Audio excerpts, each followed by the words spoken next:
BE-ja do të heqë 4 shtetas rus nga lista e sanksioneve pasi Hungaria kërcënoi të bllokojë rinovimin e kufizimeve që synojnë më shumë se 2000 individ të tjerë sipas njerëzve të informuar për vendimin. Me kërkesë të Hungarisë, Brukseli do të largojë Gulbahor Ismailov, motrën e miliarderit uzbeko-rus Alisher Usmanov, oligarkut rus Vitaslev Moshe Kantor dhe politikanit rus Mikhail Dagistarev, thanë 3 zyrtarët për Financial Times. Nga lista do të hiqet edhe biznesmeni rus Vladimir Rashevski, por kjo ishte një kërkesë të gjitha vendeve evropiane për arsye ligjore, shtuan 2 zyrtarët. Kërkesa kryesore e Budapestit që oligarku Mikhail Friedman dhe partneri i tij prej kohësh i biznesit, Peter Aven, të hiqen nga lista e sanksioneve nuk u ra dakord. Sanksionet evropiane ndaj rreth 2400 zyrtarëve, politikanëve dhe biznesmenëve rus dhe bielorus që mbështetën ose lehtësuan luftën në Ukrainë, duhet të rinovohen çdo 6 muaj. Ky ndryshim është një subjekt i miratimit unanim të 27 qeverive të BE-s, që i jep Budapestit të drejtën e vetos mbi kufizimet e udhëzimit dhe urdhrat për ngrirjen e aseteve. Sanksionet individuale do të kishin skaduar të shtunën. Duhej të bënim një telefonat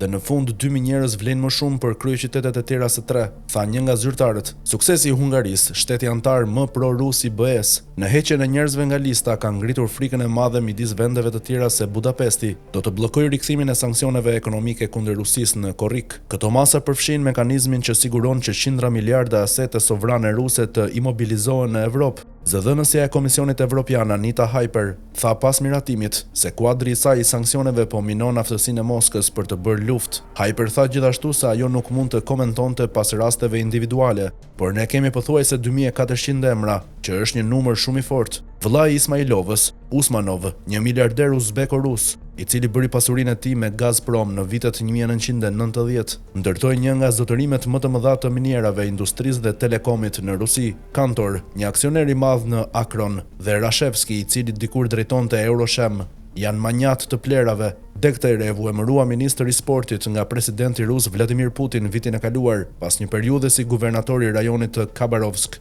në lindjen e largët të Rusisë, i cili më parë ishte i shkatruar nga protesta masive.